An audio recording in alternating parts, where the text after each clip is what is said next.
레코드하고. 네, 오늘 제가 발표할 논문은 Exploring Randomly Wired Neural Networks for Image Recognition이라는 논문이고요. 오늘이 4월 7일인데 이게 아카이브에 등록된 게 4월 2일이에요. 그래서 한 5일 정도밖에 안 된 굉장히 따끈따끈한 논문이고 페이스북 AI 리서치에서 나왔고 유명하신 분들이 저자로 참여를 했습니다. 그리고 이게 나름 좀 이슈가 많이 돼서 제가 아는 여러 온라인 커뮤니티나 이런 데서 굉장히 얘기가 많이 나왔어요. 일단 보면은 그래프를 이렇게 랜덤하게 뉴럴 네트워크 랜덤한 그래프 형태로 만들어서 학습을 시켰는데 우리가 그동안에 열심히 딥러닝 전문가라고 하는 사람들이 열심히 노력해서 만든 뉴럴 네트워크 이상의 성능이 나오더라. 이런 어떻게 보면 약간 자극적일 수도 있는 그런 결과 때문에 좀 많이 이슈가 됐고요. 그래서 제가 한번 논문을 급하게 읽고 리뷰를 한번 준비를 해봤습니다. 네, 먼저 인트로덕션을 좀 얘기를 하면은 뭐 굉장히 기본적인 얘기들 먼저 시작을 하고 있는데요. 최근에 딥러닝이라고 하는 게 우리 코그니티브 사이언스에서 커넥셔니스트 어프로치를 사용을 한 거죠. 그래서 커넥션을 잘 해가지고 좋은 성능을 내보자 하는 어프로치에서 시작을 한 거고 이 커넥션, 그러니까 와이어링을 어떻게 하느냐, 네트워크의 연결을 어떻게 하느냐가 굉장히 중요하다라는 얘기를 하고 있어요. 그래서 레지넷이나 덴스넷 같은 굉장히 높은 성능을 나타낸 네트워크들이 보면은 어떤 이 와이어링을 굉장히 잘했기 때문에 높은 성능이 나타나는 거다라고 얘기를 하고 있습니다. 그래서 레지넷 같은 경우 보면 다들 잘 아시겠지만 이렇게 스킵 커넥션, 숏컷 커넥션이라고도 하는 이런 커넥션들이 있고 덴스넷도 일종의 스킵 커넥션이죠. 그래서 모든 이 블럭 안에 있는 모든 애들끼리 다 연결이 될 수 있도록 네, 그런 와이어링을 하고 있고요. 그리고 최근에는 이제 뉴럴 아키텍처 서치라고 해서 AutoML 분야죠. 네트워크 아키텍처를 학습을 통해서 찾아보겠다는 NAS라고 하는 이 굉장히 하나의 또 트렌드가 되고 있는데 여기에도 어떤 와이어링 패턴을 서치하고 그리고 그 각각에서 어떤 오퍼레이션을 할 건지 그런 거를 네, 찾는 게 굉장히 중요하다라고 얘기를 하고 있고요.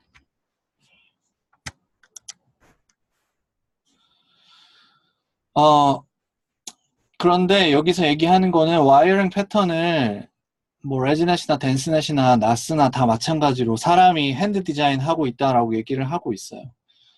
일부의 와이어링 패턴은 나스 같은 경우에는 여기 지금 오른쪽에 있는 이걸 보시면은 예전에 PRCB에서도 나스 관련된 논문들 몇 편 발표를 했지만 요 입력을 어디서 가져올 건지 이런 거는 이제 LSTM, RNN 계열의 어떤 네트워크에서 뽑아주게 되죠. 그러니까 여기서 이 그림에서 보면 HI에서 가져올지 HI-1에서 가져올지는 랜덤 어떤 약간 랜덤성을 가지고 이렇게 뽑히는 거지만 나머지 여기 지금 보면 기본적인 두 개의 오퍼레이션이 하나로 합쳐진다든지 여기 지금 5개가 하나로 컴캣 된다든지 이런 거는 핸드 디자인드 된 거예요. 이미 사람이 다 정해놓고 하는 거죠. 그래서 사실은 모든 파서블한 그래프를 가지고 서치를 하는 게 아니라 나스도 결국에는 굉장히 사람이 많은 제약을 주고 그 안에서 서치 스페이스를 굉장히 줄여놓은 상태에서 서치를 하고 있다 이런 얘기를 하고 있습니다. 레지넷이나 덴스넷 같은 경우에는 사람이 전체 다 디자인했으니까 말할 것도 없고 그래서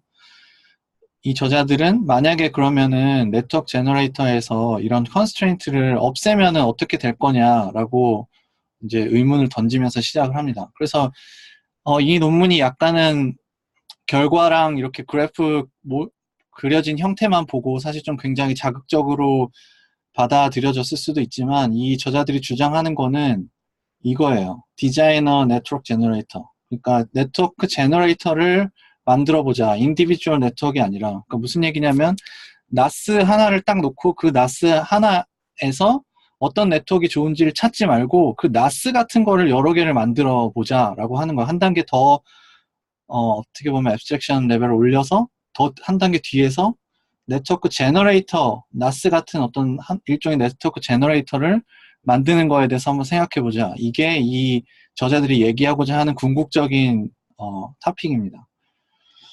그래서 여기도 그런 얘기가 써 있는데요. 우리가 예전에 딥러닝 하기 전에는 우리가 피처를 뽑는 거를 어떻게 뽑을 건지를 디자인하는 게 굉장히 중요했는데 거기서 우리는 이제 네트워크를 디자인해서 피처를 자동으로 뽑아주는 네트워크를 디자인하는 걸로 바뀌었듯이 이제 네트워크를 디자인하는 거에서 더 한 단계 더 나가서 네트워크를 제너레이션하는 제너레이터를 어떻게 디자인할 건지에 대해서 생각해보자 라고 하는 얘기예요. 네, 그래서 뭐 다 같은 얘기입니다. 그래서 New Network Generator라는 거는 New Families of Model을 만들어내는 어떤 거를 얘기한다. 그런 걸 찾아보자라고 하는 얘기고요. 그래서 이제 Related Work를 하나씩 간단하게만 살펴보면은 네트워크 와이어링에 대한 얘기를 하고 있어요. 네트워크 와이어링 굉장히 중요하죠. 그리고 여기서 이 논문에서는 어떤 오퍼레이션 할 건지, 예를 들면 CNN 같은 경우에 컨볼루션 할 때 뭐 3x3 뭐 노멀 컨볼루션을 할 건지, 뭐 뎁스와이즈 세퍼럴 컨볼루션 할 건지, 뭐 원바이언을 할 건지, 풀링을 할 건지 이런 거에 대한 오퍼레이션에 대한 고민은 하지 말고 일단 와이어링을 어떻게 잘 할 건지에 대해서만 포커싱을 해서 실험을 하고 있어요. 그래서 그 부분도 미리 좀 알아두시면 좋을 것 같고요. 그래서 계속 와이어링에 대한 얘기가 나오고 있습니다. CNN, RNN은 보통 체인과 같은 와이어링 패턴을 갖고 있고, 뭐 LSTM이나 인셉션, 레지넷, 댄스넷 이런 게 좀 약간 특이한 와이어링 패턴을 가지고 있는 거죠. 그리고 나스는 근데 최근에 옵티마이제이션 메소드에 포커싱을 하고 있는데, 뭐 RN이나 프로그레시브 메소드나 뭐 그레이디언트 베이스, 뭐 에볼루션 뭐 이런 거에 초점을 맞춰서 하고 있는데 반면에 나스에서 사용하고 있는 어떤 다른 그 앞에서 얘기했던 와이어링 패턴이라든지 아니면 그 안에서 사용하는 오퍼레이션 종류라든지 이런 것들은 굉장히 오랜 시간 동안 별로 변하지 않고 있다 이런 얘기도 하고 있고요. 네, 그 다음에 뭐 과거에 앨런 튜링이나 뭐 마빈 민스키나 로젠블랏 이런 사람들이 굉장히 옛날부터 randomly wired 머신에 대한 얘기를 했다. 뭐 이런 얘기도 하고 있고 그게 뉴로사이언스랑도 관련이 있다. 그래서 뭐 튜링은 이 unorganized machine이라고 하는 이 randomly connected 머신을 휴먼 콜텍스에 비유를 했었고 로젠블랏도 이런 얘기를 했다고요. 태어날 때 사람이 어떤 중요한 네트워크는 완전히 랜덤한 상태에서 시작한다. 뭐 이런 얘기 했다고 하고요. 이쪽 분야는 제가 잘 아는 분야가 아니라서 잘 모르겠네요. 이게 어떤 의미를 갖는지.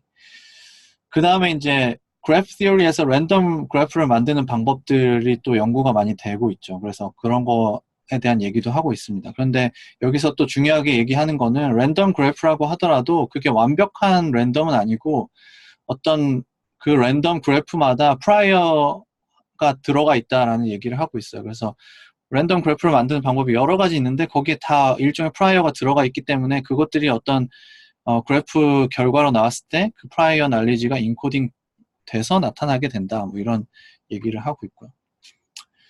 그래서 이제 네트워크 제너레이터가 뭔지부터 디파인을 하고 갑니다. 그래서 네트워크 제너레이터는 매핑 G인데 파라미터 스페이스 세타에서 뉴럴 네트워크 아키텍처 N으로 세타에서 N으로 매핑하는 거고요. 세타는 뭘 의미하는 거냐면 예를 들면 레지넷이라고 하면은 세타는 뭐 number of stage나 number of residual block 스테이지 하나에 residual block을 몇 개 넣을 건지 그 다음에 뭐 필터 사이즈, 뎁스, 위스 뭐 이런 거 액티베이션 타입 뭘로 할 건지 이런 것들이 다 세타가 될 거고 N은 당연히 그거에 스페시픽한 네트워크 아키텍처가 되겠죠.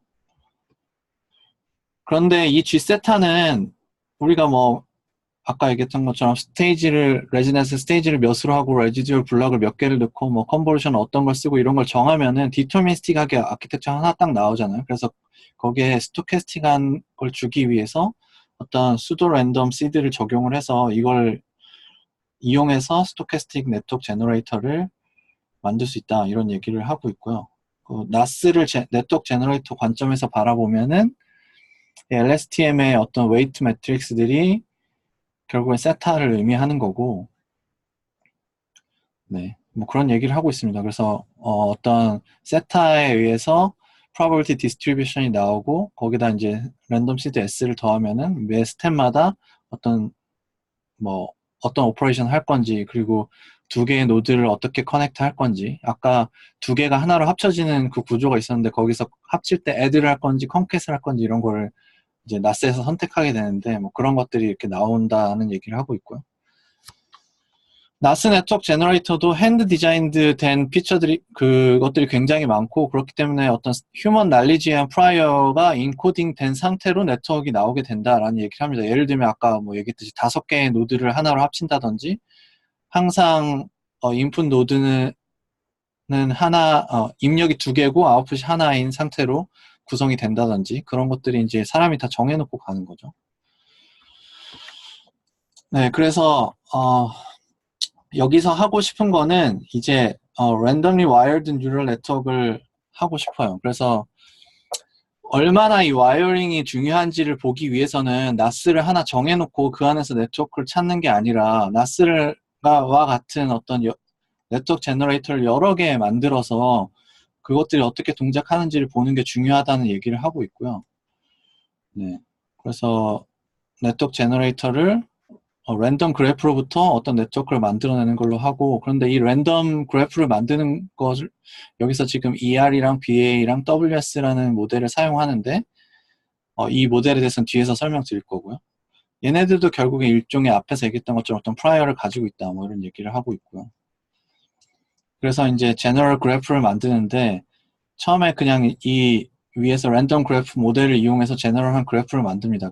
근데 이 그래프를 만들 때 어떤 리스트릭션도 없이 어떤 컨스트레인트 없이 하고 그 다음에 이 그래프가 뉴럴넷으로 어떻게 연결이 되는지 이런 제한 조건도 전혀 없이 일단 만듭니다. 그래서 실제로 그냥 만들고 나면은 그래프가 나왔을 때 뉴럴넷이랑 적합하지 않은 형태로 나올 수가 있어요. 그래서 그렇지만 일단 여기서는 그런 거 무시하고 다 그래프를 만듭니다. 그래서 그리고 나서 뉴럴넷과 이렇게 적합하지 않은 그래프가 나오면은 그거를 이제 뉴럴넷에 적합하게 약간 노드를 좀 더 추가하는 형태로 하고 있고요. 그래서 그래프가 하나 나오면은 이제 뉴럴 네트워크로 매핑을 하고 이 매핑을 굉장히 다양한 방법으로 할 수 있는데 여기서 저자들은 최대한 심플한 방법으로 매핑을 하고 있습니다. 그래서 매핑을 어떻게 하는지에 대한 걸 이제 설명할 건데요.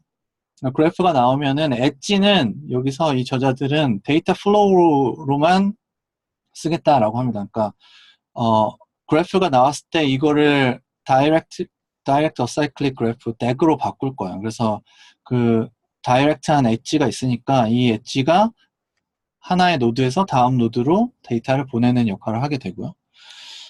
그 다음에 노드에서는 어떤 일이 일어나냐면 노드에서는 3가지 오퍼레이션이 다 순차적으로 모두 일어나는데 첫 번째는 애그리게이션이에요. 그래서 여기 옆에 그림을 보시면은 지금 3개의 다른 노드로부터 커넥션이 엣지가 있는 경우인데 그러면은 3개의 노드로부터 아웃풋을 받아서 이걸 웨이티드 썸을 하게 됩니다. 이 웨이트는 학습을 하고요. 그리고 다 포지티브 값을 갖게 세팅을 했어요. 그리고 그 다음에 합친 다음에 여기서 연산을 하는데 여기 컨브라고 표시되어 있지만 실제로는 렐루, 컨볼루션, 배치 노멀라이제이션 이렇게 3단계로 연산을 하게 됩니다. 보통 우리가 컨볼루션 하고 배치 노멀라이제이션 하고 렐루 뭐 이런 식으로 하는데 요 렐루를 먼저 하는 이유는 저자들이 뭐 그렇게 설명하고 있어요. 지금 웨이트를 포지티브로 다 했기 때문에 여기에서 렐루가 마지막에 통과해서 들어오면 이제 다 포지티브 값들이 오겠죠. 그러면은 계속 값이 점점 커지게 되니까 그런 걸 좀 막기 위해서 배치 노멀라이제이션을 마지막에 해서 음수와 양수가 고르게 나갈 수 있도록 했다라고 하고요. 여기서 컨볼루션 부분에서는 3 곱하기 3 세퍼러블 컨볼루션, 그러니까 정확하게 뎁스와이즈 세퍼러블 컨볼루션이죠. 그래서 3 곱하기 3 뎁스와이즈 컨볼루션 하고 원 바이 원 포인트와이즈 컨볼루션 하는 형태의 오퍼레이션만 사용합니다. 모든 노드에서 다 똑같은 오퍼레이션만 사용해요. 왜냐면 이 저자들은 이 커넥션에 의해서 와이어링에서 어떻게 바뀌는지만 보고 싶기 때문에 여기서 오퍼레이션을 바꾸는 거는 하지 않습니다. 그리고 그 결과를 디스트리뷰션, 이제 아웃풋 쪽으로 나가는 이 엣지가 4개가 있으면 그쪽으로 똑같은 값을 그냥 다 전달을 해주는 거예요. 근데 이렇게 구성을 하면은, 이렇게 노드를 구성하면은 장점이 몇 가지 있다고 하는데, 첫 번째는 여기서 웨이티드 썸을 하게 되면은 이 인풋으로 들어오는 애들의 채널 수가 다 동일하다고 가정했을 때 그래야 더 할 수 있겠죠. 그리고 나서 여기서 컨볼루션 결과도 아웃풋 채널을 똑같이 해주면은 항상 노드로 들어오는 것과 나가는 것의 채널 수를 동일하게 맞출 수가 있어요. 당연히 그렇겠죠. 그리고 그렇기 때문에 어떤 노드하고도 연결을 할 수가 있습니다. 다 채널이 다 동일하고 당연히 뭐 컨버전한 패딩해서 가로 세로도 동일하게 맞춰주겠죠. 그 다음에 이렇게 하게 되면은 이 연산량이랑 파라미터 카운트도 노드에서 변하지 않게 할 수 있어요. 항상 입력의 채널 수가 동일하게 들어오고 출력도 채널이 동일하게 들어오죠. 입력에 붙어있는 인풋 쪽에 붙어있는 엣지의 개수나 아웃풋 쪽에 붙어있는 엣지의 개수에 무관하게 항상 채널이 동일하니까 연산량도 동일하게 유지가 됩니다. 이런 장점이 있겠죠. 그리고 뭐 애그리게이션과 디스트리뷰션은 파라미터 프리하고 그 다음에 전체 연산량도 그럼으로 인해서 노드의 개수에 거의 비례하게 돼요. 뭐 파라미터나 연산량이 약간 차이가 있는데 왜 그러냐면은 여기서 애그리게이션 할 때 웨이티드 썸을 하니까 여기에 곱해지는 웨이트가 있죠. 그러니까 여기 노드가 10개 있으면 웨이트가 10개 있을 거고 3개 있으면 3개 있으니까 요 인풋 아웃풋 엣지의 수에 따라서 웨이트의 개수도 조금 차이가 날 거고 그리고 연산량도 그만큼 늘어나겠지만 그거는 굉장히 무시할 수 있는 수준이기 때문에 노드의 개수가 roughly proportional하다 플랍 연산량이랑 그런 얘기를 하고 있고요. 네, 그래서 이런 것들이 이제 다 반영이 되면은 결국에는 연산량도 동일하게 맞추면서 이제 와이어링만 다르게 해서 그게 어떤 영향을 주는지를 보기가 굉장히 편하다라는 거죠. 네, 그 다음에 이제 인풋 아웃풋 노드는 아까 제가 앞에서 얘기했던 것처럼 그냥 랜덤하게 그래프를 생성하고 나면은 우리 그냥 사용하는 뉴럴넷이랑은 좀 적합하지 않은 구조가 돼요. 어떤 의미에서 그렇냐면 인풋이랑 아웃풋 노드가 여러 개가 생기게 됩니다. 우리는 CNN이라고 하면은 입력이 들어가는 쪽이 하나가 있죠. 보통 일반적으로. 출력 나오는 것도 그냥 클래시피케이션 하는 결과 하나니까 싱글 인풋이랑 싱글 아웃풋을 갖는 네트워크를 우리는 쓰고 있는데 이 그래프를 그냥 만들면 그렇게 안 될 가능성이 굉장히 높겠죠. 그래서 그런 경우를 대비해서 여기서 엑스트라 노드를 추가를 합니다. 인풋 쪽에도 하나, 아웃풋 쪽에도 하나를 추가해서 인풋에 이렇게 지금 여기 색깔 칠해진 얘가 엑스트라 인풋 노드고 이쪽에도 엑스트라 아웃풋 노드가 돼요. 그래서 이거는 그래프를 생성할 때 만들어진 게 아니고 사람이 추가를 해서 이제 원래 인풋이 이렇게 두 개였으면 그 두 개로 그냥 똑같은 데이터를 보내주는 거예요. 인풋은 그냥 모든 데이터를 앞에서 받아서 그냥 그대로 전달해주는 역할을 하고요. 아웃풋 노드는 지금 여기 그림에선 두 개가 들어오는데 이 아웃풋 노드는 이 두 개를 그냥 에버리지 합니다. 여기서는 웨이티드 썸이 아니고 그냥 에버리지를 한다라고 얘기를 하고 있어요. 그 다음에 또 하나 우리가 일반적으로 사용하는 CNN이랑 비교하기 위해서는 좀 맞춰줘야 되는 부분이 스테이지라고 하는 개념인데요. 레지넷 같은데 이제 스테이지 개념이 있는데 스테이지가 다른 게 아니고 우리가 일반적으로 뭐 컨버루션을 스트라이드 2로 하거나 풀링을 하거나 하면은 가로 세로가 절반으로 줄어들고 대신에 그 채널을 2배로 늘려주는 식으로 구성을 하잖아요. 그래서 그거랑 똑같은 거를 여기서도 해줍니다. 그래서 앞에서 보시면은 요게 지금 하나의 랜덤 제너레이트 된 그래프고 그 그래프 하나가 스테이지 하나를 구성을 하게 돼요. 그래서 전체 네트워크는 멀티플 스테이지로 구성이 되고 하나의 랜덤 그래프가 하나의 스테이지를 만들게 됩니다. 그래서 그 스테이지들 간에는 인풋, 아웃풋, 엑스트라 노드를 만든 게 있으니까 그걸 통해서 연결을 하게 돼요. 그리고 이제 스테이지를 하나 건너가게 되면은 그 다음번에 있는 스테이지에 있는 연산들, 컨보루션이겠죠. 걔네들은 다 스트라이드 2로 연산을 하게 됩니다. 그러니까 요게 지금 스트라이드, 요게 2배가 된 거랑 두 번째 스테이지라고 하면은 여기 달려있는 얘랑 얘는 스트라이드 2에 컨보루션 해야 되는 거죠. 그리고 채널도 다 2배로 늘려주게 되고요. 그래서 이게 이제 랜드와이어라고 이 사람들이 이름을 붙였어요. 그래서 랜드와이어라는 아키텍처가 스몰 리자임하고 레귤러 리자임이 있는데 이거는 이제 작은 우리 뭐 모바일넷이나 셔플넷 같은 작은 네트워크랑 비교하기 위해서 만든 거고 레귤러 리자임은 뭐 레지넷 같은 그런 걸 위해서 만든 건데 이게 채널 수가 어떻게 되고 가로 세로가 어떻게 되는지 아웃풋이니까 원래 인풋은 224by 224가 들어올 거고요. 그걸 이렇게 테이블로 그려놨고요. 이게 이제 그 제일 첫 피겨 1에 나오는 그림인데 이게 WS, What's Strogat라고 하는 그 랜덤 제너레이트 하는 그래프 모델에 의해서 세 개를 제너레이션 한 다음에 그걸 표현한 거예요. 그래서 이게 이제 요 한 덩어리가 스테이지가 되는 거죠. 이렇게 스테이지가 지금 4개로 되어 있고 이 앞에 테이블에서 conv2, 3, 4, 5라고 된 게 이 부분을 이렇게 얘기하는 거고요. 그 다음에 아까 제가 얘기했던 것처럼 여기 지금 인풋 노드랑 바로 다이렉트 연결된 지금 이 그림에서는 5개가 스트라이드 2의 컨볼루션을 하게 되는 애들이에요. 그리고 채널은 2배로 늘려주는 게 되겠죠. 네, 그래서 그러면 랜덤 그래프를 어떻게 만드는지를 그 다음에 설명을 하고 있는데, 랜덤 그래프 모델은 3가지를 사용을 했고요. 이게 이름을 어떻게 읽어야 되는지 모르겠는데 에르데시 레니 뭐 이렇게 읽으면 될 것 같은데, 이분은 굉장히 유명한, 뒤에도 제가 써놨는데 에르데시 넘버라고 해서 이 사람이랑 뭐 논문을 공저를 하면은 1이 되고, 그 공저한 사람이랑 또 공저를 하면은 2가 되고, 이렇게 이 사람이 그렇게 그 공동 연구를 굉장히 많이 해서, 네, 그 에르데시 넘버를 갖고 있는 이분이고, 이분이 이제 1959년에 만든 랜덤 그래프 모델인데, 이거 굉장히 단순해요. 그냥 n개의 노드를 깔아놓고 임의의 2개의 노드를 선택한 다음에 p의 확률로 이거를 연결할지 연결하지 않을지를 정하는 거예요. 그래서 p가 0이면 연결이 안 되는 거고, 0.1이면 이 모든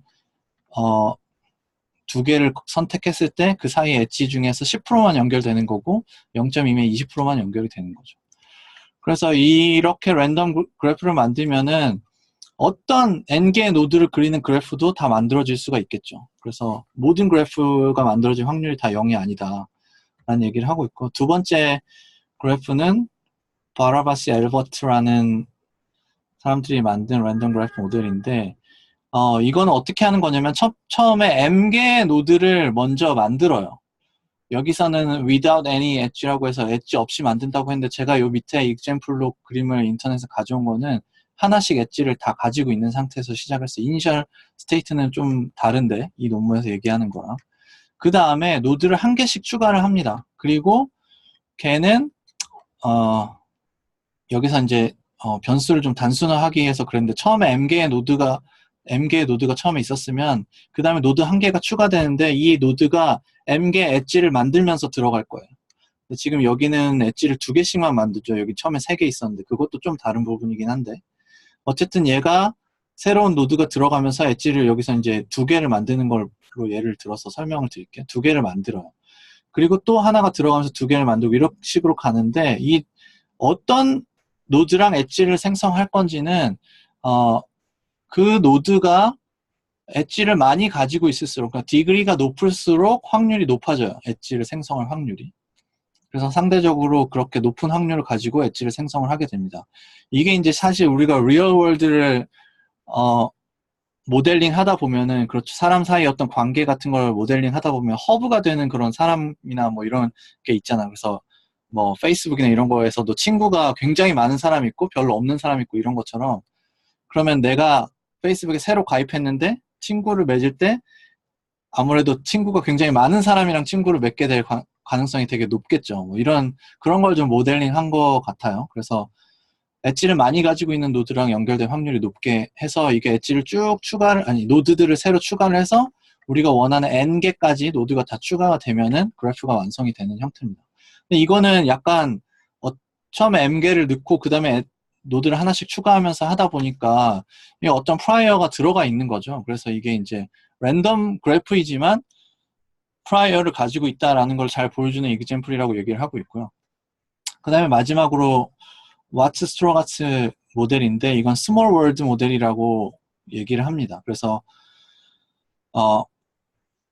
그 밀그램 여기 익스페리먼트였는데 못하네요. 네. 밀그램 실험이라고 있죠. 어디 도시였는지 정확히 생각 안 나는데, 어디 시골 도시에서 뭐 어떤 도시에 있는 뭐 은행가였나? 그 사람한테 이렇게 편지를 보낼 때 몇 명을 거쳐 가야지 그 사람한테 보낼 수 있는지, 그래서 평균이 6명이 안 됐던 걸로 기억을 하는데, 뭐 그런 얘기. 그리고 페이스북에서도 제 기억에 2011년인가에 비슷한 실험을 했었는데, 그때 모든 임의의 2사람을 골랐을 때 에버리지로 4.7명인가를 통과하면은 모두가 다 연결돼 있다라는 걸 봤던 것 같아요. 그리고 아까 앞에서 봤던 에르데시 넘버도 있었고, 그 다음에 케빈 베이컨이라고 또 영화 배우가 있는데, 케빈 베이컨 넘버라는 것도 있더라고요. 그래서 같은 영화에 출연하면은 이제 관계가 있다라고 해서 어떤 배우를 선택했을 때, 헐리우드 배우를 선택했을 때 이 베이컨이랑 몇 다리를 건너면 연결이 되는지, 몇 작품을 건너면, 여기 홈페이지 들어가 보시면 이거 직접 해보실 수가 있어요. 그래서 제가 레인을 넣고 한번 해봤는데 바로 한 다리만 건너면 바로 연결되더라고요. 아무튼 이게 스몰 월드 모델이라고 하는 건데, 그래서 디스턴스는 가까워야 돼요. 여기 스몰 다이어미터라고 하는 게 지금 위에서 얘기했던 그겁니다. 그래서 어떤 노드와 다른 노드까지 가장 여기 아래 그래프가 있을 때 가장 멀리 그냥 가장 먼 여러 번 거쳐서 가야 되는 두 개의 노드를 선택했을 때 그 거리가 작아야 된다는 얘기고, 스몰 월드 모델은. 그리고 하이 클러스터링인데, 클러스터링은 어떤 세 개의 임의의 노드를 선택했을 때 걔네들이 다 엣지를 가지고 트라이앵글로 연결이 되면은 클러스터링 됐다고 하는데, 클러스터링이 많이 생겨야 됩니다. 그게 실제 우리가 살고 있는 월드 모델이랑 비슷하다고 해요. 근데 이 스몰 월드 모델, 와츠 스트로 같은 모델은 레귤러한 이 그래프에서 시작을 하고요. 레귤러 그래프는 여기도 설명이 나와 있지만 처음에 이것도 좀 잘못됐네요. 죄송해요. K 나누기 2입니다. 그래서 K개랑 주변에 K개의 엣지를 가지게 돼요. 그럼 이 노드가 하나 있으면 여기는 지금 K가 4인 경우인데 바로 옆에 거랑도 연결돼 있고 그 하나 건넌 것도 연결돼 있고 바로 옆에 거 하나 건넌 거, 이렇게 주변에 4개의 노드랑 연결이 돼 있죠. 모든 노드가 다 동일하게 그렇게 연결이 돼 있는 거, 이런 걸 레귤러 그래프라고 하고요. 여기서 시작을 해서 뭐 예를 들면 여기서부터 출발하면서 이제 얘는 오른쪽에 있는 두 개의, 자기 오른쪽에 있는 시계 방향으로 두 개의 엣지를 선택해서 이걸 끊고 그 다음에 나머지 애들 중에서 아무데나 연결을 하게 됩니다. 근데 그 끊고 연결할 때 이미 연결이 있는 얘나 자기 자신한테는 가면 안 되고요. 그런 식으로 해서 이 엣지를 특정 확률로 끊고 다른 노드로 연결을 하게 돼요. 그 다른 노드로 연결하는 건 유니폼하게 확률을 갖고 연결을 하게 되고요. 그렇게 하게 되면은 이런 식으로 일부의 엣지가 끊어지면서 멀리 롱 디스턴스를 갖는 엣지가 생기게 돼요. 이런 게 와츠 스트로 같은 모델이고요. 이렇게 하면은 하이 클러스터링과 스몰 다이어미터를 다 만족하게 된다고 합니다. 네, 시간이 많이 나서 좀 빨리 진행을 해야겠네요. 그래서 이 세 개의 그래프를 하는데 이제 덱으로 바꿔야 되니까, 다이렉트 어사이클릭 그래프로 바꿔야 되니까 인덱싱을 해줘야 되는데, ER 같은 경우는 랜덤 오더로 인덱싱을 하고, BA는 처음에 M개 노드를 넣고 하니까 처음에 M개 노드 1부터 M까지 뭐 이것도 랜덤하게 하겠죠. 하고 그 다음부터는 새로 하나씩 추가될 때마다 번호를 M 플러스 1, M 플러스 2 붙여나가고요. WS 모델은 그냥 여기서 그냥 얘가 1번이라고 하고 여기서부터 클락 와이즈로 1, 2, 3, 4 이렇게 붙이는 식으로 합니다. 그래서 네, 덱으로 바꿀 때는 작은 넘버에서 큰 넘버로 그냥 다이렉트한 그 화살표가 그려지도록 해서 사이클을 만들지 않게 하고요. 그렇게 해서 만들어진 그래프의 이그젬플들이 이렇게 있습니다. 그래서 여기 제가 레귤러 그래프라고 해놨죠. 확률이 0이라는 거는 이미 연결된 엣지가 끊어질 확률이 0이라는 거니까 이거는 네, 이게 주변에 8개랑 왼쪽 4개, 오른쪽 4개랑 연결하면서 네, 레귤러하게 연결된 거고, 이게 확률이 이제 끊어질 확률들이 커지면 커질수록 이렇게 되겠죠. 1이 되면 완전히 랜덤하게 되는 거고요. 그 다음에 BA 모델, 그리고 ER 모델도, ER 모델은 뭐 그냥 임의의 두 개의 노드 간에 연결하는 확률이니까 이 확률이 커질수록 엣지가 많이 생기겠죠. 네, 그래서 여기서 뭐 스토캐스틱 네트워크 제너레이터 개념을 썼다라고 하는 거고, 그리고 뭐 대부분 이제 보면은 이런 파라미터를 어떻게 할 건지, 여기 세타라고 하는 게 이 앞에서 지금 0.4, 뭐 2, 뭐 2, 1.0 이런 애들이 세타인데, 이걸 그냥 라인 서치나 그리드 서치를 사용해서 했다라고 합니다. 그리고 랜덤 시드 같은 경우에도 굳이 시드를 넣어도 별로 베리언스가 없어가지고 그냥 아무렇게나 5개 뽑아가지고 그걸 평균 내는 식으로 했다라고 얘기를 하고 있고요. 그래서 이제 본격적으로 실험 부분을 보면은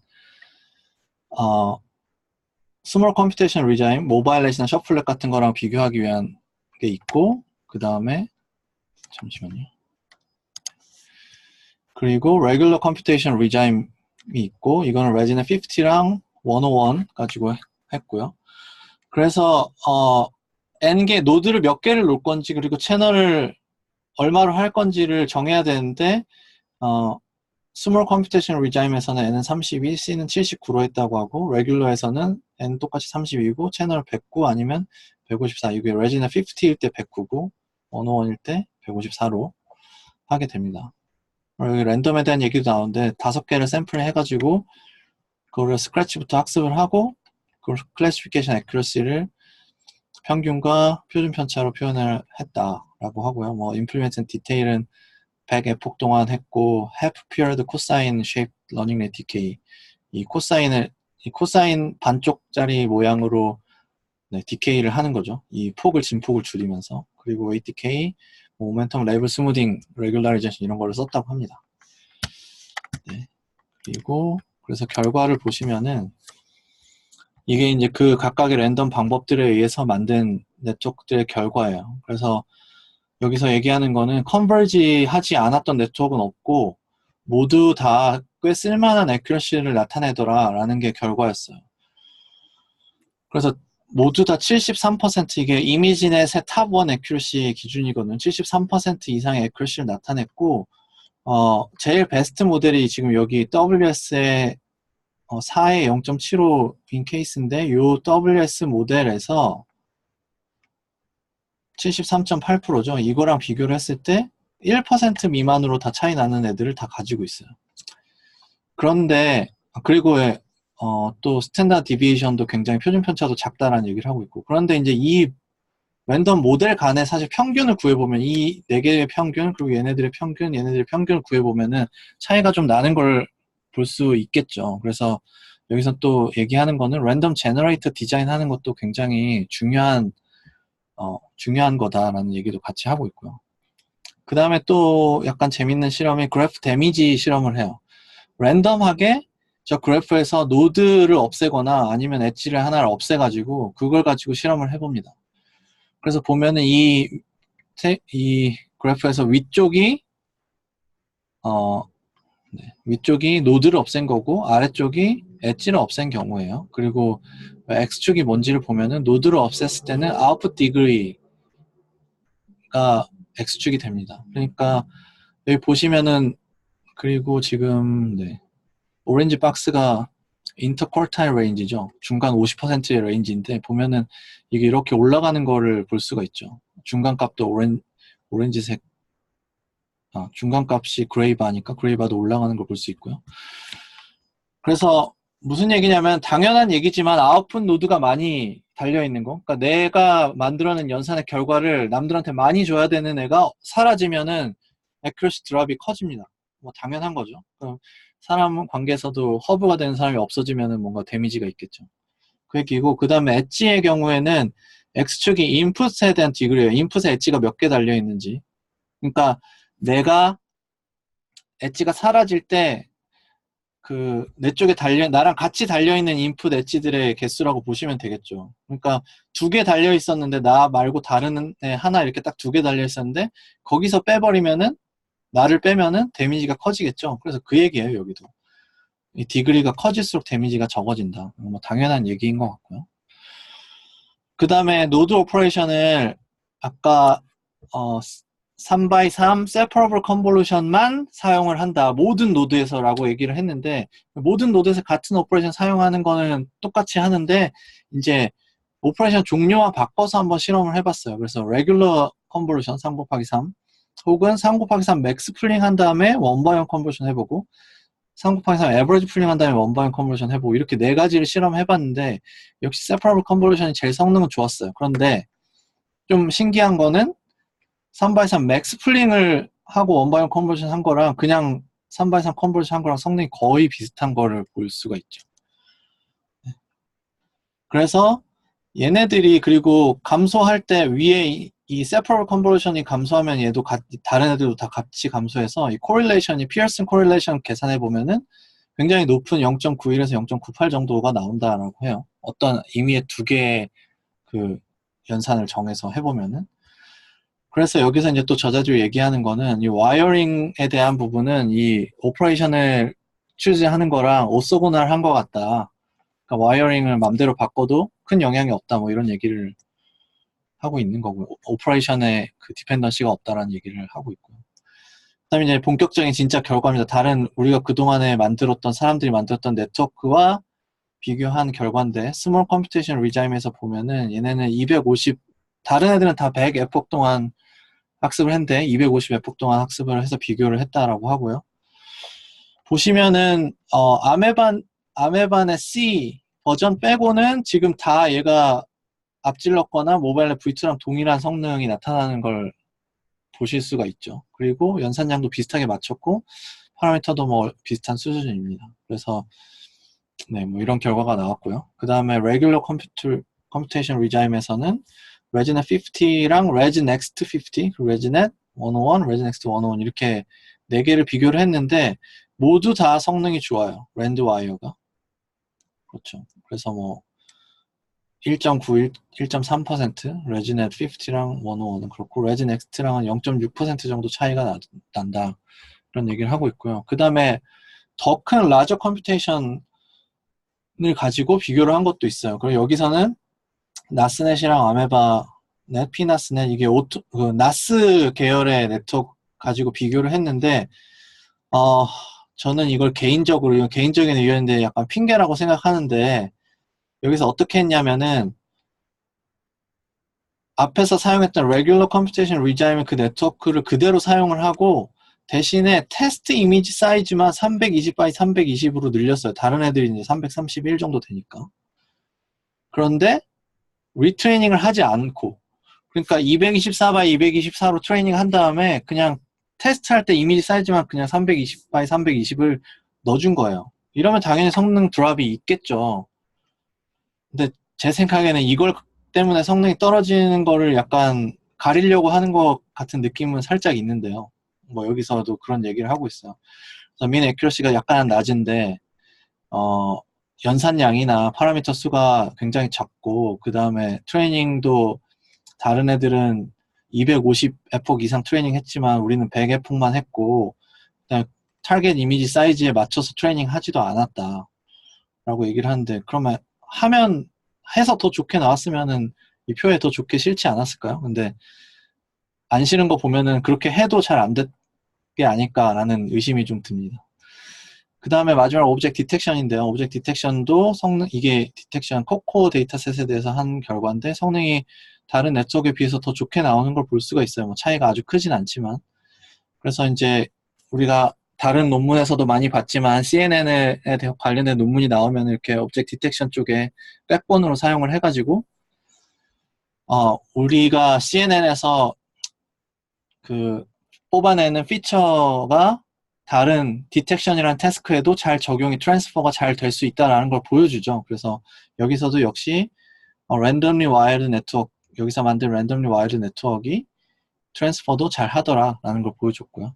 네, 이제 결론입니다. 결론은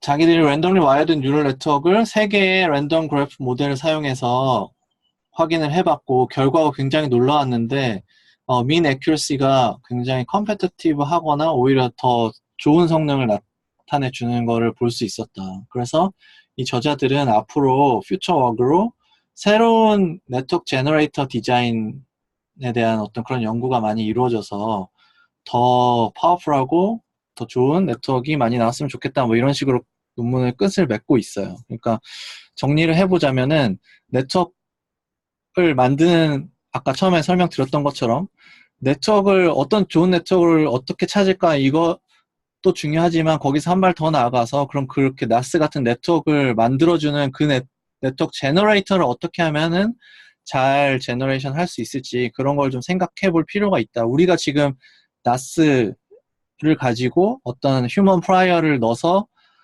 서치를 하고 있지만 그게 어떻게 보면은 글로벌한 옵티멀을 찾아주는 그런 솔루션이 아닐 수도 있다라는 얘기인 것 같아요. 그래서 다른 다양한 네트워크 제너레이터를 막 만들다 보면은 거기서 더 좋은 네트워크 아키텍처를 찾을 수 있지 않을까 뭐 이런 생각을 하는 것 같습니다. 그래서 개인적으로 굉장히 재밌게 읽었고 네, 시사하는 바도 굉장히 좋은 그런 논문이라고 생각이 됩니다.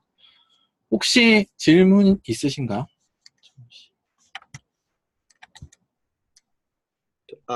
들리시나요?